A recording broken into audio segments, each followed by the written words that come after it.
Welcome, everybody, to the A Little Less Fear podcast. I'm your producer and host of the show, Dr. Lino Martinez. This is your motivational podcast of people's incredible journeys. Oh, yeah, let's do this.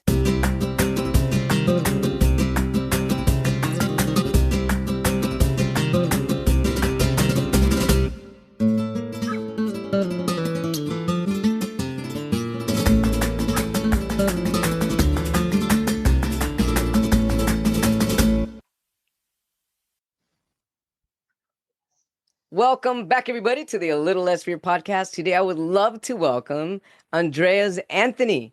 Andreas' psychic abilities were abruptly turned on in 2021 when his spiritual team made their first contact.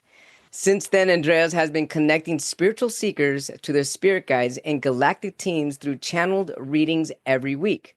When he's not channeling them directly, Andreas works with the spirit realm on the ground in his established energy, healing and tantric facilitation programs to support his clients clear energetic blockages and awaken their galactic gifts. Andreas is a certified yoga teacher through Yoga Australia and certified somatic practitioner through the Somatic Sex Educators Association of Australasia. Welcome to a Little Less Fear podcast. So nice to have you, Andreas. Thank you so much for having me. And you got through the mouthful of that association name. I know, right? That is a mouthful association name. Is there, what does that mean anyway? Australasia. Is there like a specific reason that it's called that? Yeah, Australasia, it's like Australia and the Asia Pacific region. So, Okay, I get it. Australasian. Indonesia, New Zealand. Yeah. Beautiful. So, hey, welcome to A Little Less Fear podcast. I'm curious about your journey. What brought you to be where you're at today? Oh, that's such a long journey. And how can I summarize a 15 plus year Right? I know. spiritual journey? It's a lot, but you know what? I think it's just been ever since I was about, mid teenager, 15 years old, I've had this growing sense of feeling like I was a spiritual person, and there was something in spirituality for me when I was young and afraid and being bullied for being gay and, all of these things. And over the years, that's just developed more and more and more to the point where it was like, oh my gosh, like I'm not only a spiritual person, but I fully know in my being that there is this like global ascension that we're all in right now. And it's part of my mission here to do what I can do to support and assist every single individual who so chooses to uplift their own experience here on the planet. Now, you use the word global ascension. Is this something that you had heard before about or read about, or is this something that just came to you through you? I'd say it's definitely come to me over the years in a combination of inner knowing and then just the spiritual path. I think a lot of, if I'm like many others, it's like, I'm curious if this was for you the same, Lino, but there's like in the early phases of the spiritual journey, you go out. Yeah, that's at least what I did. Like I go out to resources. For me, it was yoga. Yeah, yoga was the big thing that it was a structure. It had this container. It had lineage. It had an ancientness about it. And before you were speaking in the pre-interview, and I think you were talking about Buddhism. So similarly, there's like Buddhism. It's a structure. There's a lineage. There's something really concrete about it. And I feel like that's where a lot of us start. We go and we look at things that are concrete and that are external to us, like whether they be religious or whether they be spiritual tradition, or even if it's like tarot, or even if it's like crystals, like we go to these external things. And for me, like there's a couple pieces there. The first piece is, for me, like that was all really necessary and it was fundamental to my own spiritual journey. And that's how I undoubtedly started to get inklings about this ascension. And then as the spiritual journey progresses, it becomes more of an inside job, more of an inside job, more of an inside job. And all of these other things like tarot and crystals and yoga and all of that, they just become mechanisms and tools to connect to something deeper that is fully within you. And that's how that knowing developed. I don't know how to describe it besides like, I just know that this is what is my mission here and with the Ascension. And it's really hard to, I used to really doubt that and used to say, oh, how can this knowing really be here? Like, can I really trust something like this, or am I just like traumatized and delusional? That's an You excellent know? question to ask. Like, how can you really trust that? Yeah. I think you can trust it because it's like it's a compass that moves from inside of you, pointing in the right direction that you're meant to go. Yes. It's your inner compass. And just as somebody says, I knew when I was a kid that I wanted to be a doctor, or I wanted to be, Right. there's a knowing within them of the direction where they feel like they want to take this lifetime. That's really been in me since I was a teenager. And I think it's our job to, rather than doubt what's coming from the deepest part of our soul inside of us, it's our challenge, our mission, our obligation, our vulnerable trust Right. Right. to follow that inner compass. So that's how I know. I just know based on the intuitive feeling, and plus the, having galactic beings and spirit guides and angels like give me a thumbs up that that's correct is also really helpful and reassuring too. Yeah, of course. Andreas, what's considered a galactic, I guess, galactic guide or galactic being? Ooh, what a juicy question. Um, a galactic guide is, so when I use the word galactics, I mean entities, whether they're in some form of like body or not, that exist outside of the Earth plane. So, classic examples of galactic beings would be like Andromedan, Arcturian, Lyran, Pleiadian. Like these are all of these interstellar races. So that's what I refer to when I say a galactic being, because there's so many types of guides out there. Right. We've got galactic beings, we've got ancestors, we've got angels, we've got spirit guides, we've got your higher self, we've got earth fairies and earth sprites, we've got inner earth beings. Like there is so much out there that that's just what I've connected to. Who knows what else Sure. there is? Right. So it's kind of nice to know that we've got such a huge conglomeration of support out there interdimensionally for us.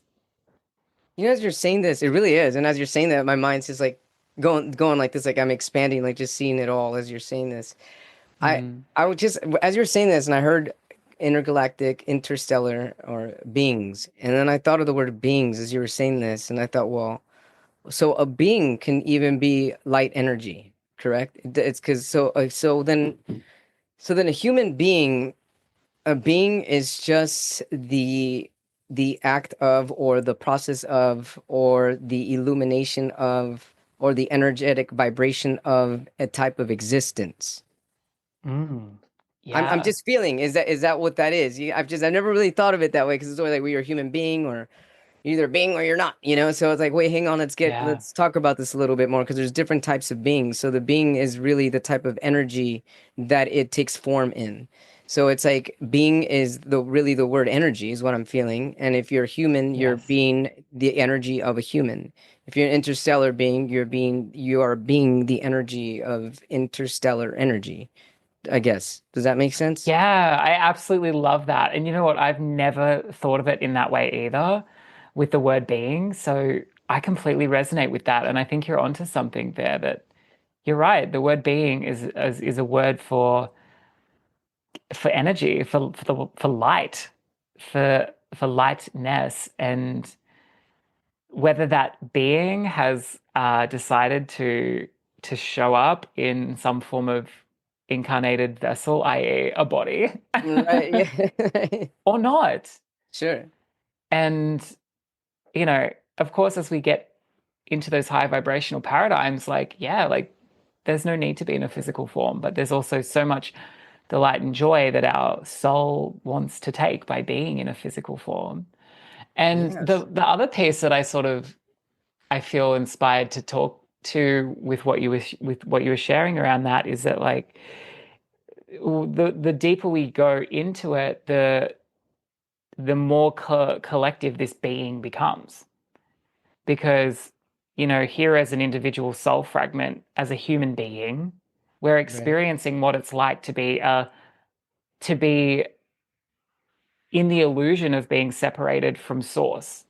Right. So we feel like a sense of just inherent individualism, and we, as a spiritual, on the spiritual path, you're sort of overcoming that sense of separateness. Yeah, we're learning how to tap into our sense of collectiveness, as in we are a part of a soul that is bigger than just a human body. But not only that, we're part of some form of like cosmic consciousness, or what does that even mean? So we're experiencing that, but as we continue to go closer and closer to our origin point, you could say, then that experience of being expands. So we experience ourselves as far more than just in a body. We experience ourselves as consciousness, which is limitless. And then we experience ourselves as source in the end. So Right. it's like unfathomably like large, that word being. I know, right? That's really incredible being. It is. I love it actually. So you mentioned something else that caught my attention as well right now, cosmic consciousness and I'm just to get your perspective, is cosmic consciousness the same as universal consciousness? I think so, yeah. Okay. I tend to use all of those words interchangeably. Okay. It's also even used as like Christ consciousness is Yes, it another word. has. Right. Yes, I've heard. Yeah. And so for people, let's say someone's listening to this for the first time and they have no idea cosmic consciousness, universal consciousness, Christ consciousness, how could you explain this? Like, what is this universal Yeah. Christ consciousness? I feel like I've experienced a few moments of this in my lifetime, and they've always been fleeting. It's been like a glimpse of that consciousness. One was when I was about in my early 20s, and I experienced I was meditating, and I'd been meditating for a long time. I had a pretty robust daily yoga practice in my early 20s and late teen years. Um, and that was when I first experienced feeling a chakra. And so, if you're not familiar with the chakra, it's like an energy point in your body. And I could feel the chakra. It wasn't just like I'm thinking about it, I'm visualizing it, I'm pretending it was real. I could feel it tangibly in my body. But then from that experience, and for the fun fact, it was my solar plexus chakra, Okay. the yellow one. And as I sat in that, my consciousness expanded where I just became everything, which is hard to put into words. Words really can't explain it that well because we haven't languaged this. It's almost beyond language. Um, but I became everything in that my consciousness became the chair I was sitting on. My consciousness became the room that I was inside of, and the house that I was in, and the space in my backyard, and my neighbors, but all of it at the same time. It wasn't like, oh, now I'm focusing on the chair and I've forgotten everything else. It was like somehow my consciousness was and could hold and sustain the knowingness of me, my chair, my room, my house, everything, all at the same time. And there was such a sense of peace in that. There was such a sense of ease. Like nothing was coming or going. And the other experience I had of this was only a few months ago, actually. And I was driving, of all things to be doing, whilst experiencing some cosmic consciousness. And I was driving along. It was nighttime. It was probably like 9 p.m. at this point, and I was on the highway on my own in the car. And I was just washed with this gratitude and this sense of like, again, expansion of who I am. It was, in that first example, I became objects, but in this second or third one I experienced that I had, it was like my essence as a being was expanded to be me and to be everyone on the planet, and to be everyone off planet, and to be everyone that was here and will be here. And I was crying nonstop, like the ugliest cries you could ever possibly see, like probably like drool like moving out of my mouth. And just, I was in awe. I was in just solid awe. You were crying because of the beauty that you felt of the connection with one at the same time, and it was and you were filled with emotion because of it. Yeah, it's hard for your vessel, it's hard for your body to contain because you become so big that your body basically obliterates. And it's like, well, the body isn't even necessary. The body just feels like a, I don't even know, like an illusion, I guess is the word we Sure. use. But yeah, it was overwhelming emotionally. And I remember because I was probably in that state for it was a while, it was probably like 15 minutes. It was like a decent How are time. you driving? I know, like that. Thankfully, I was on the highway at night time alone. So it Okay. was, and I live quite rurally in Australia. So, there wasn't a lot of cars on the road. But yeah, it was so emotionally overwhelming because I remember sitting there, in the final moments of that experience going, how can I contain this? Because you can't function. You can't function as a human. You can't drive and do all these things and think about logically things and sit here and do a podcast and do emails. And you can't do that when you're in that Right. consciousness. You're just sitting there like being, and Yeah. that is enough.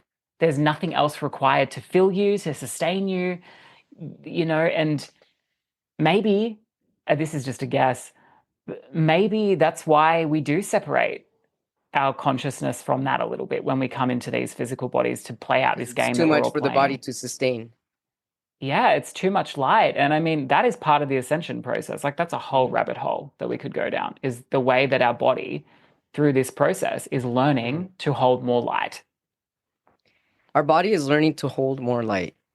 I love this. And Mm, I'm writing it down. Okay. And why actually I have a couple questions before we talk about the ascension process. Um, you mentioned earlier that when you were meditating prior to you telling me about when you had this experience driving and you started to first feel this feeling in your solar plexus, what was that feeling that you were feeling? Was it like butterflies? Was it like a pressure? What type of feelings? How did you become aware of your solar plexus? I can feel it now. Because I was like, let me just turn it on a little bit so that I Okay. can tune into it. It feels like joy. It feels like energy. It feels like radiance. Um, I think the easiest way to tap into this like most people could do this. Hmm. Um, and maybe not everyone, so I don't want to like create a weird pressure for people to be like, I can't feel anything.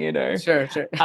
But I think gratitude is a really great way of tapping into the feeling that predominantly exists in the heart chakra. Uh-huh. But when we tap into gratitude, at least in my body, I feel a sense of like upliftment, Uh-huh. Lighter, maybe just like a little lighter. lighter, and it makes you smile and it makes you want to like broadcast that to the other people around you because love moves and it's hard to describe because it's not necessarily an emotion. It's not like a I feel happy now. It's the closest emotion I could bring to it is joy. Um, but it's more of an energetic sensation. And it makes sense because what we're feeling is our energetic body, our energy. So I could just describe it as joy, and it moves like a almost like a little cloud of joy that just expands inside of your body. Yeah. I And love that. in spirituality, we usually use the word love. That's how we usually describe it. Oh, and I absolutely know what that feels like. I love it. Thanks for Yeah. sharing. But I Yeah. am curious about the ascension process. But before we get into that, I have a question about your daily meditative practice. What type of practice do you have? How do you keep yourself charged? And how do you keep your Mm. chakras in alignment? How do you keep your energy up and your light shining bright? Yeah. So first thing off the bat, don't think that I'm just going around with 100% energy all day. Like I'm a Right. human being too. I Sure. have my Right. ups Yeah. and downs. Oh, yeah. I'm taking my supplements and things and going to the gym and all of that. Sure. But my meditation practice at the moment, um, so I've got a few different ones that I do, but the one that I'm using at the moment is from one of my teachers. Her name is Isha Patel, and she is also Australian. She's predominantly based in Western Australia. Um, you could totally get her on this podcast, I reckon. She's incredible. Awesome. But she developed a meditation called the 16. Is it 16? No, it's not. It's four. It's the four foundations meditation practice. But Okay. in essence, the practice is you tap into your heart, you drop down into the earth to connect your heart to the earth. You could then go up into the sky to open the spirit. So that's basically like I'm opening up my body, I'm connecting into the nourishment that the earth has for us to gain from, like to receive. And then I'm also opening up my energy to the sky, to spirit, so that I'm that full pillar of, uh, grandfather sky and grandmother earth coming together through me, through the vessel. And that practice has like a whole ton of other things that I could go into. There's like all things like I'll just say some words, but no one has to understand them. You activate a toroidal field, you activate your Merkaba, and then you go to town. then Then you you go then into you do your town day. and then you're ready. Right. Yeah. So like I don't want to be like all of these spiritual words, but that's quite a robust practice. But honestly, that one is my go-to. And the other one, because I've got a lot. And I'm one of those people that I kind of do like I do like two or three things regularly, but I don't just do one thing all the time. I do like to kind of keep it fresh, keep my inspiration going. The other one is I actually have this one on Insight Timer. I don't know if you have you heard of that app? No. Inside timer? Yeah, it's just like No. it's a Let me free see. meditation app that is used globally and it's got practitioners from all over the world. I'm on there. I've got Oh, a few freebie meditations on there. And I love this one so much that I made one so that I could put it out there for people to listen to. I love it. It's called the Smiling Mind Meditation. Oh, I think whoa. I there's love literally that. an app. I think there's an app designed after this meditation as well called Smiling Mind. But anyway, in this meditation, all you do is you drop in, you breathe, you just ground out a little bit, relax down a little bit, and once you're kind of in the zone, you're not just like frantically like coming from your office like bah! You do have to take that moment to just decompress. But once you've done that, then you imagine that you're smiling with your physical mouth, and then you smile from your heart, and then you smile from your sacral chakra, or your pelvis. So you're kind of smiling from these three big blocks in your body, and you visualize and feel the same energy that you would feel when you're smiling with your mouth. Wow. I love It, this. that one's really simple. It's super straightforward. There's no Merkabas, there's no toroidal fields. You don't have to be like sort of in the in the know. But that's a really great one that I really love. And you can do it really quickly. You can do it like sneakily in the office or wherever you are. Wow, that's really beautiful. As you're saying that, I mean, I was smiling. I can feel it on my face smiling pretty big, and it's just like your whole body's smiling after that. You're allowing your cells to dance with your chakras and really come into harmony and synchronicity with all that you are at the moment. Yeah, Oh, exactly. It's like your cells want to smile. yeah, that's really beautiful. Yeah, Well, I'd that's the love to vibe. check that out. So the Insight Timer app, Smiling Mind Meditation. Yeah, absolutely. I'll flick it to you as well so that you can check it out personally. Thank you. So let's talk about the ascension process. First, what is it? What does ascension mean? Oof, that's such a big one, Oh hey. my goodness. I think that every single person you speak to will say something different, and you might have your own interpretation as well, But for Well, how about me, this? How yeah, about this? I'll tell you what I think it means. I mean, what I yes. feel it means. I haven't really studied too much on it and getting too many people's perspectives, and neither have I really asked many people that I've interviewed what that means. But for me, what it means is coming into what you said earlier, which is our body learning to hold more light. That's why I wrote it down, because to me, that's what ascension is. And the more that we can be into our light, the more we're going to radiate that light with those around us, and the more it's going to have a domino effect and begin to change our life for the best, for the better, for our greater good and the greater good of everybody around us. And people that do not come close to that contact of ascension, they stay in a lower vibrational dimension, and that, which isn't anything bad. It could just be either karmically their tie, or it could just be not their time. And so there's no judgment, but it's all really in the face of the adversity of the changes that go on between the dynamics of energies that are constantly intertwined, locked, knotted, and some of them becoming free. So to me Mm. personally, ascension is, and what it means for me, if I am, and I'm certain that I have been, is really coming out of my pain body, coming out of the fear system into my eternal love divine system. That's what it I means think to me. you've summed it up Oh, perfectly. And like anything I could say would just be like completely reiterating what you just said. oh Yeah. my goodness. Is that so? That's similar as what it feels like to you as well? That's what it means to you? Yeah, I think ascension is coming home. To me, it's a coming home within a physical body. And actually, just as I said that, I I love could this. feel so I work a lot with the angels as well. And I could feel like I could see the angels were all just there, like, yes, exactly. And so they're vibing, they're championing this discussion. But the the beauty of this ascension journey that we're on currently, as in where our bodies are learning to hold more light, which means, as you said, that we become more uplifted and we see the world from brighter eyes. We feel more open. We experience a higher vibration of existence. So the beauty of that is this process is not normally done inside of a body. It's not normally done when you're incarnated into a physical vessel like we are. So I use the word vessel a lot because that's the word that my team use with me. They call my flesh suit a vessel, Yeah. and but it's a body. But that doesn't happen it doesn't usually happen in a body. Normally what happens is we leave the body. We go back to our, you could say, spirit form. And then we decide where we're going to incarnate next time. So maybe we incarnate into a fifth dimensional Pleiadian body, or maybe we come down into a third dimensional human form again, or what have you.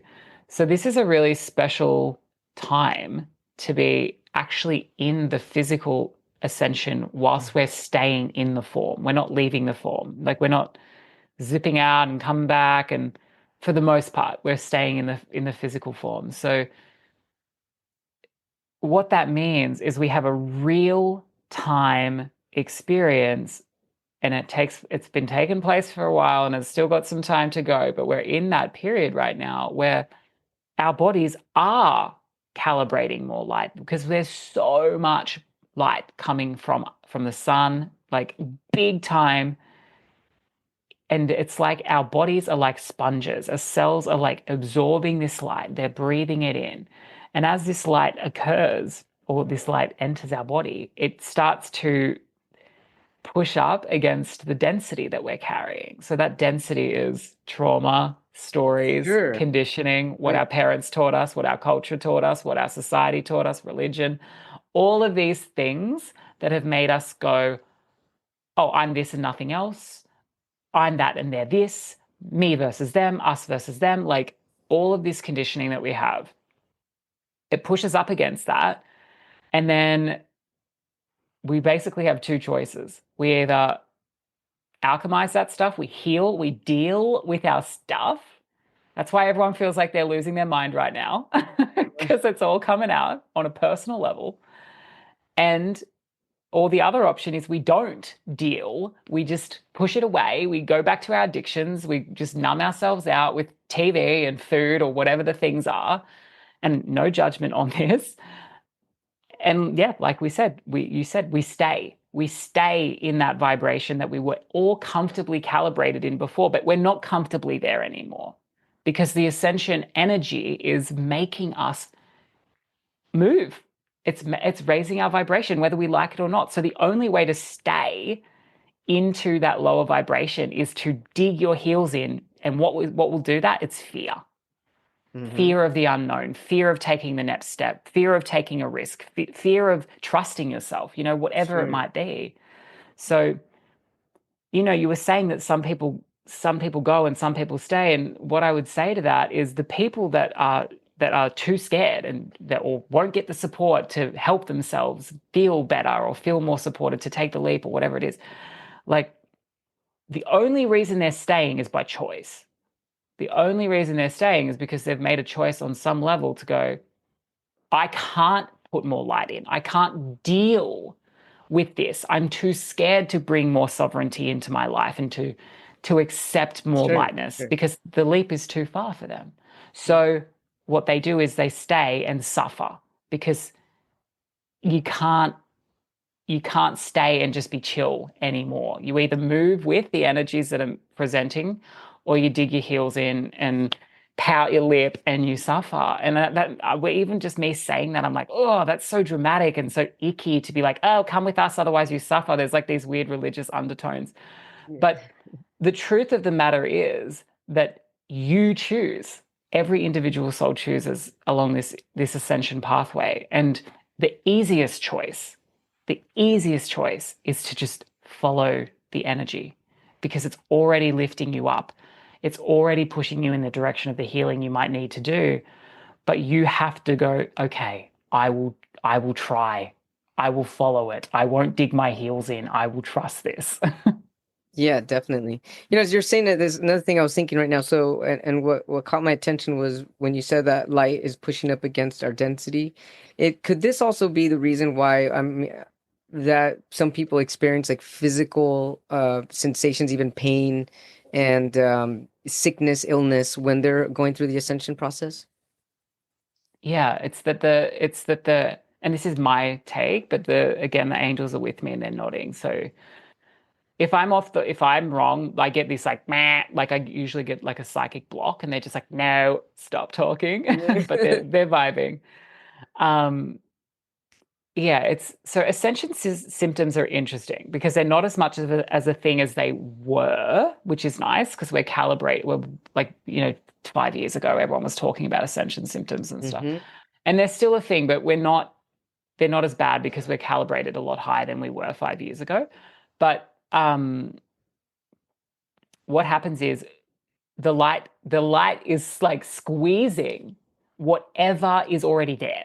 So let's say that I don't know, you've got a pain in your shoulder and it won't go away. And that pain is associated with some sense of self thing, like, or memory, or like, I don't know, maybe you're holding on to something like anger Sure. or who knows, right? Like I'm just pulling that out of Yeah, nowhere, yeah, hypothetically, sure. hypothetically. But what it does is as that light gets more and more and more, it just pushes on that. It pushes on that, and the symptoms get worse until you start to look at whatever it is psychologically, emotionally, energetically that is that has created that disease in the body. So, um, a lot of the things in when you were sharing your story with me, is it okay if I speak to this a little bit? Yes, of course. Okay, great. When you were sharing your story with me, what I was noticing and your story about like all the medical stuff that you've come through and your Yeah. identity and your authenticity and all of these beautiful pillars, it's like as you uplifted your frequency, as you did the inner healing, as you opened your spirituality, as you owned your authenticity, that was a big one. Yeah. It's like your body naturally started to heal. And not only Right. that, your energy opens up or opened up. So you could say your vibration increased. Yes. And therefore, you started to attract things that matched that vibration, such as the right medications coming in, or the right Right. the right doctors, or the right pieces. Where it was like before, you couldn't get the right answers because your energetics were not matched to the right answers. And then We once weren't you on the got same over channel. that, yes, and then you're on the same channel. And it's like, and this is what we call miracles. is an Yes. energetic calibration. It's just an energetic vibrational I match, love that. really. Miracles are an energetic calibration. I love this. Yeah. And so, did you experience any ascension symptoms? Yeah. I'm laughing because I still do. I still do. Uh-huh. Um, and let me see. I think one of the biggest things, I don't know if you could call this an ascension symptom, but back in 2021, I had my like psychic awakening, not my spiritual awakening. My spiritual awakening when I was like 15 or something, but the psychic awakening took place then. And I did not grow up like I was not one of those kids that like spoke to dead people and then turned it off because I was too scared. That was not my experience. I didn't have any psychic things going on for me in memory until I was 27 or 28 or something, right? And then it started to um, turn on. So it went from nothing and then it turned on. And as part of that, I had this full blown spiritual psychic awakening moment. It was a whole thing. It was quite terrifying, but nevertheless, it literally felt like my head on the right hand side was a satellite dish that was beaming up to who knows where for a year, for an entire year, to the point where I felt like I needed to go and get all of this medical treatment. And I did. I went and got a voluntary brain scan, like a voluntary head MRI. Mhm. Um, and I went to the doctors and made sure I got my eyes checked and did all of these things because I was like, what is going on here? This feels weird. It feels uncomfortable. I'm scared that my brain has got problems. Like, who knows what is going on? Sure. And nothing was going on. Like for me, like it was just it was a symptom of that psychic awakening. And then within like a year or so, that died down, and it didn't matter how much my because my guides were I was then connected to my guides. Didn't matter how much they were telling me that. Like they were like, "Oh no, it's fine. Like just roll with it. It's just a symptom." Blah blah blah. I was like, "No, no, no, no, no. I'm dying. Like I need to go to the doctor." And I think sometimes we need to do that. We have to do the real world stuff. We do have to go to the doctor. We do have to take the medication or the alternative therapy or go and see the healer or Yeah. the acupuncturist because we need that as I think anyway, that we need that kind of like thing that we know as a human being to support that energetic side that we might be doing in our meditation, in our Reiki, in our what have yous.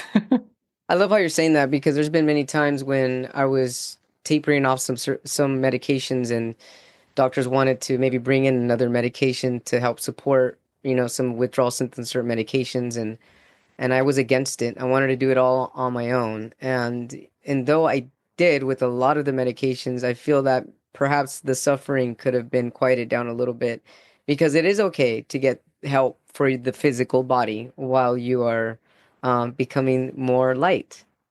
Yeah. Have you heard that saying, when the student is ready, the teacher appears? Yes. That saying is basically energetic vibration calibration. It is an energetic match. So when the student is energetically at a place where they can receive the lessons and be open to the lessons that they think they want, then the teacher appears. And maybe that teacher is medication, or maybe that teacher is the new doctor, or maybe that teacher is the new therapy that your friend's sister told you about. Like Right. that's how the world operates. The universe operates in action. It doesn't just Hmm. operate in this kind of like vacuum, this meditation vacuum. That all that energy work that we do and that meditation stuff, that is like calibrating us to a more uplifted frequency so that we can then play in the physical conversations, things, diets, movements, therapies that we need to do, because that's like the real world, tangible, physical stuff that actually then gives it the oomph. It's the action that the universe has taken to match that frequency that we're vibing out. Yeah, I love that. So the universe is going to show us through action. Yeah, that's right. And we have to be open to that. That's the other thing is we have to be Yeah, open because we get to, signs all the time, and you can ignore it. Like you were saying, a friend could recommend a therapy or a certain food or try celery juice, and it's like, okay, yeah, whatever. So hang on, the messages are coming in for a reason, and you're still people block it. All right, whatever. They told me this, but I'm not going to try it. Well, why wouldn't you try it? Especially if you're seeking it, and the universe is basically providing answers, from through your friends, like messengers. It's almost like there's messengers all around you. yeah, that's right. And of course you have to use your own authority and decision making and discernment to decide which ones are correct for you.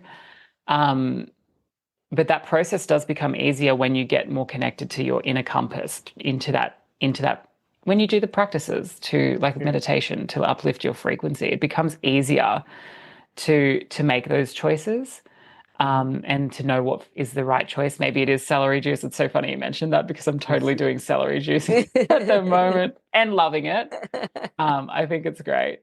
But, you know, on that, my auntie is like celery juice fiend. She loves it. And she's been saying to me for so long to do the celery juice thing, for my gut. So my gut health is like, I'm on a gut health recovery journey right now. Sure. And yeah, and it wasn't until like about a month or two ago that for whatever reason I was ready to just explore it, to just try it.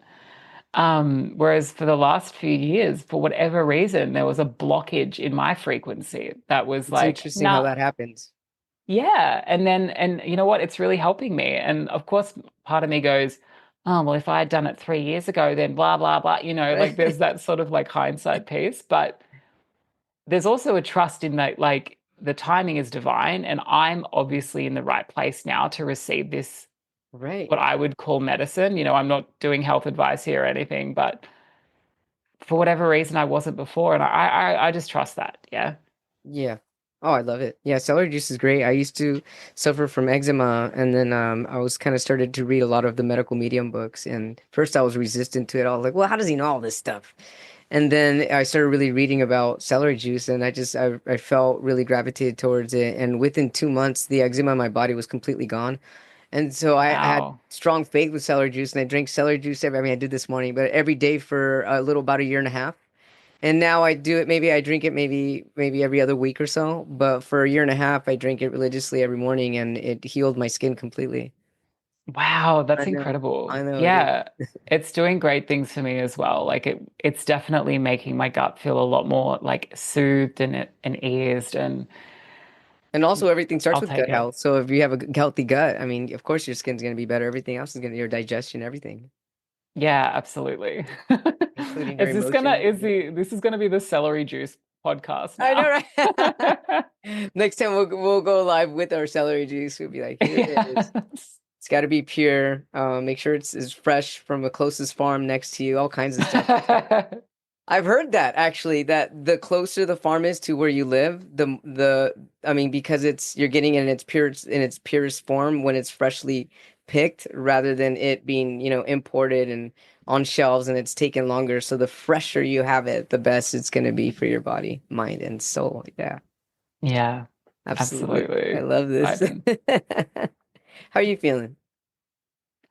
I'm feeling pretty great. I'm feeling pretty blissed out, to be honest. This feels like quite like I'm just sitting here vibing because these conversations uplift me, and I Yeah. think that it speaks to like that's a resonance piece as well, like an interhuman uh, resonance where we can feel that uh, there's that reciprocity in the way that our energy comes across. And I think everyone on the spiritual path, you kind of like, you start to feel that more and more, like when somebody is in an energetic alignment to you, or when you're like, oh, this person's calibrating at some interesting place, and I'm not going to judge them for that, and I'm not going to like hate on them for that, but I'm just going to use my discernment when I'm around this individual because Mm. I can feel that there's some sort of disharmony going on with them. Yes. Um, and I think that naturally happens with just spiritual journeys. So it's always so good to be with somebody that is like a total vibe. I know, I absolutely agree with you 100%. But I have a question about this just to pick your brain because sometimes I get confused with this. So if people are mirroring our energy and we come across someone that's in disharmony with us, are they not actually in a way still in harmonic resonance with a part or a fragment of our energy? Yeah, that's an awesome question. Yeah, I think you're right. I think you're right. And because I mean, how far down the rabbit hole do you go? But at the absolute core of truth, we are all the frequencies. Yeah, we like in terms of our soul is all the frequencies, the highest Yeah. highs and the lowest Lowest lows. lows. Yeah. Yes, it's not that like we are better than the lower frequencies. It's not that we are above those that are calibrating at a lower frequency. And when I say calibrating, I mean their default resonance frequency Hmm. is lower. Yeah. So, yes, there's always going to be an aspect of us that is getting matched with that person. But there's also a little bit of a difference because if you go to somebody, let's say, let's use the example of an old friend, an Uh-huh. old friend that you used to feel quite close to, and you used to really like enjoy their company and what have you. And you've gone on this big spiritual journey, and they have not. And that's no judgment. You don't have to be on a spiritual journey to raise your frequency. In fact, most people on this planet are not on a spiritual journey and they are still raising their frequency, maybe at a slower pace. Um, but then you might come across them again and you don't feel the same anymore. And even if you spend a lot of time with them, it just doesn't feel the same anymore because your frequency has changed and their frequency maybe hasn't, or it hasn't kind of risen with the same part of you. So there's kind of two scenarios. Scenario one is you go, oh, I'm no longer feeling like a match to this person. I feel like Hmm. I probably just want to like separate this friendship or, go our separate ways, so to speak. That is like, that is like, I'm trying to think of like an example to paint the picture here, but it's like you're coming into, if you're watching the YouTube, you're coming in and they're like repelling. The magnetism isn't there. It's a Yeah, repulsion right. magnetism Right. because the frequencies don't really align. So there's this sense of unease in probably both of you where you're Sure. like, ugh. And it's at the point where it's like, I probably don't want to invest energy in like matching this person's vibration, and they probably don't want to invest energy in matching Oh, mine. right. Right. So you separate, right? And then you're no longer you're old friends and you see each other once every, I don't know, 7 years on and grab a coffee or whatever. But that otherwise, they're not this big part of your life or what have you. The other option is that you become triggered by them. Sure. And you go, oh my God, this person's such a mean blah, and this person's doing this and they're not doing that, and they said this. That is when there's something in your own resonance field that Hmm. still needs to be looked at and still needs to be loved and still needs to be given attention, because the Yeah. trigger thing is that's where you're carrying some form of like there's something in your energy. And it's not that it's bad. It's not like, oh my God, now I've got to become this doctor and like isolate every part of me that's not high vibe. It's not that. It's just that it's an invitation for some self-reflection. It really is. And I was thinking that Yeah. and feeling that while you were saying that, that if somebody is triggering you or reaching a spot that hasn't been exposed in a while and you're getting angry and it's becoming pronounced, that's because something within you needs attention and that's the opportunity for you to expand. Yeah. Like it could literally be like with the example of an old friend, it could be this person isn't loving me the way that they used to love me. Maybe that's the trigger deep down Yeah. behind like, Yeah. oh my God, they said this and they blah Yeah. blah and these are the stories. It's like, oh, maybe your inner child just like feels unloved. It needs to be held by you. Right. Oh, that's beautiful. I love this. So Yeah. I have one more question. Going back to when you first had you said you were about 27, 28 when you had your psychic activation or you became aware that your psychic abilities were now coming into awareness. What was your experience that made you realize that there was more? I mean, we're all psychic, right? We're all intuitive. But what was the intuitive quality that brought you into a more clear awareness that this was going to be part of your journey? Oh, it was very clear. Uh, yeah, so I'll try and make this really quick, like because Sure. this could be a long story, but essentially on that night of my psychic awakening, I was with living with my ex-partner at the time, and him and I were having dinner, and we were literally going to watch RuPaul's Drag Race. Like that was very standard, a very standard gay evening watching RuPaul's Drag Race. And I said to him that I needed to meditate, and he was like, "Okay, that's weird. Sure, you do you, boo. Like I know you do this sort of stuff." So I was just meditating on the couch next to him, and then my head started going like side to side and shaking, and that was the very first time that I've channeled.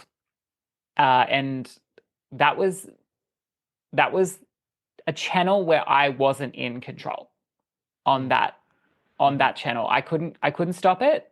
I couldn't control my behavior. I couldn't control my body. I could control nothing. I just became this empty vessel. And that's when what I now know is my guides, my guide team, they came through me, and it was all soul aligned, and there was all consent from the soul level.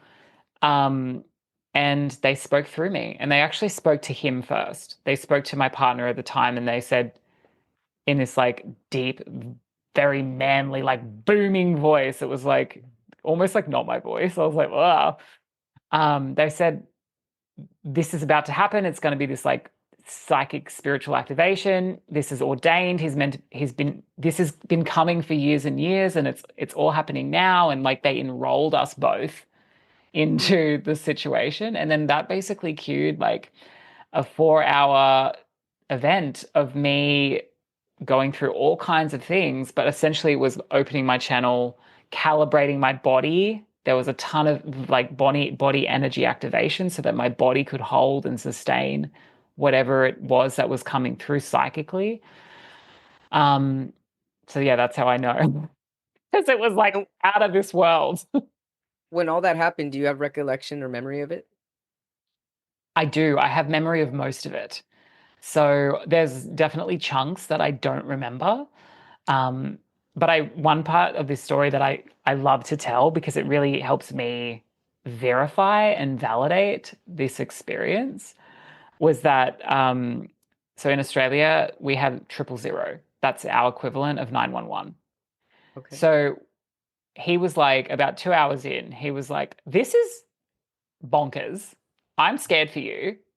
I think you're having a psychotic breakdown. Mhm. I'm calling the cops." So he called 000. Well, he tried to. And I said to him, well, I didn't. My channel said to him, "You're not going to be able to get through." And he didn't get through. And I don't know about if it's the same in the US, but here in Australia, if you dial emergency services, it is like the number that will always get through. Even Yeah, if it you're in the always middle gets of through. the Australian outback desert, it always gets through. And it didn't get through. But then he tried again. I said, "You can try again. It's not going to get through." It didn't get through.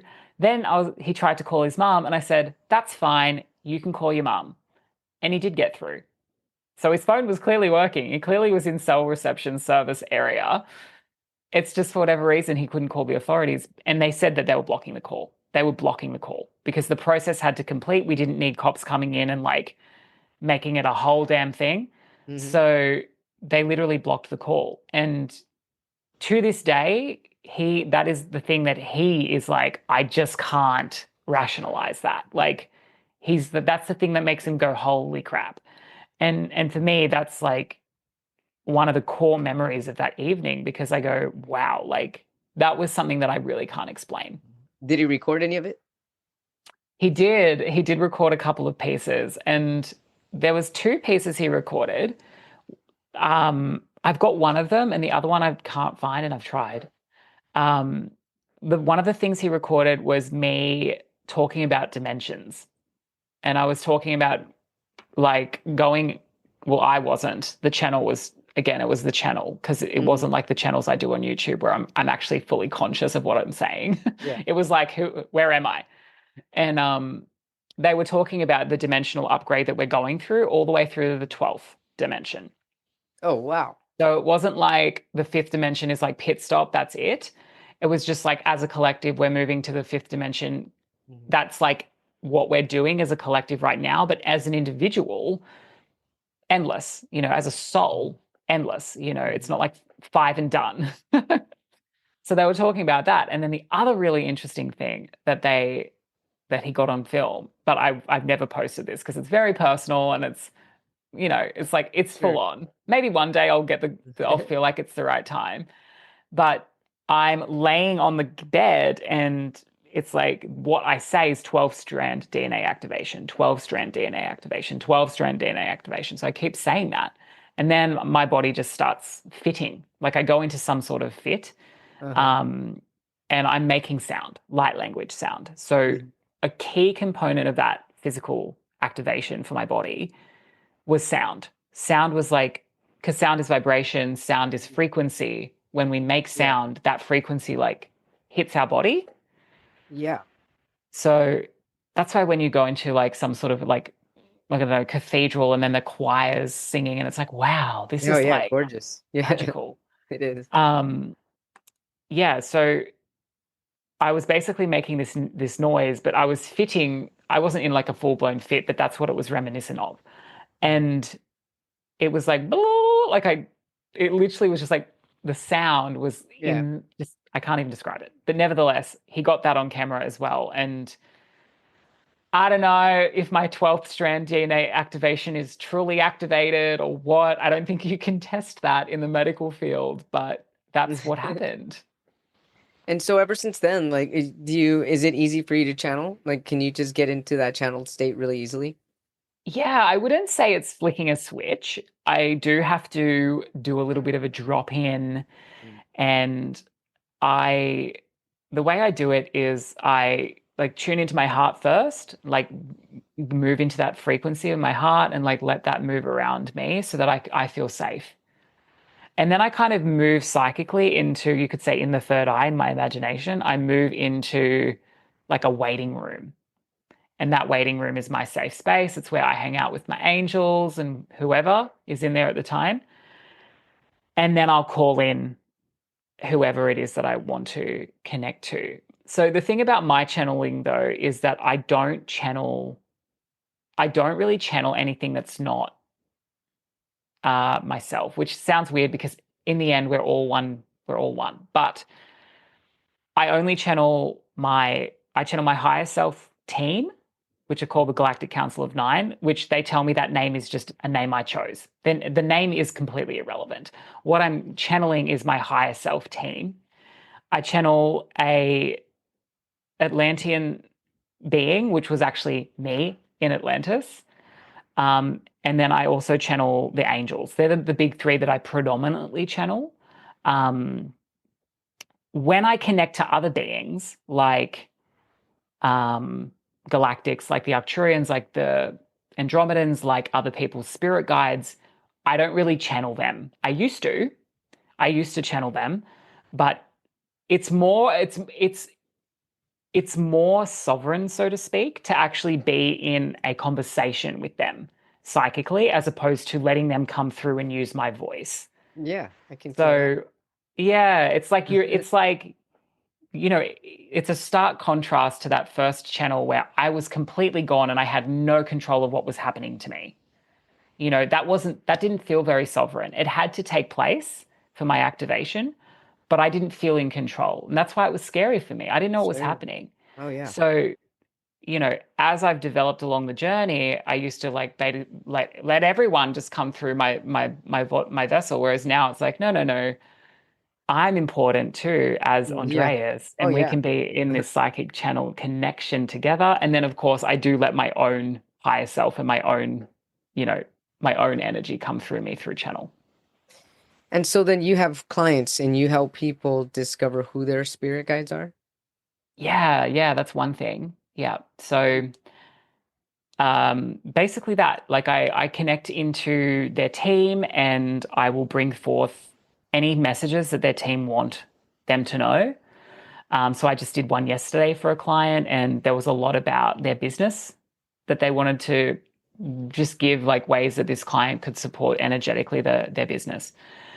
Um, and yeah, a lot of people do want to actually like meet their spiritual team as well. So I never, I don't come in and say, this is who they are and this is exactly what they look like and Yeah. this is their name, because that is not my, I don't think it's any psychic's job, or what's the word that I'm looking for here? I don't want to take that away from the individual to Yeah. discover their team and get into the connection with the team for themselves, because that's so Right. important. It is. So you could think of me as like a guide. I'm a Sure. guide that takes you to the door and I facilitate the experience, but I don't tell you who your guides are, because that is so personal to you. That is personal.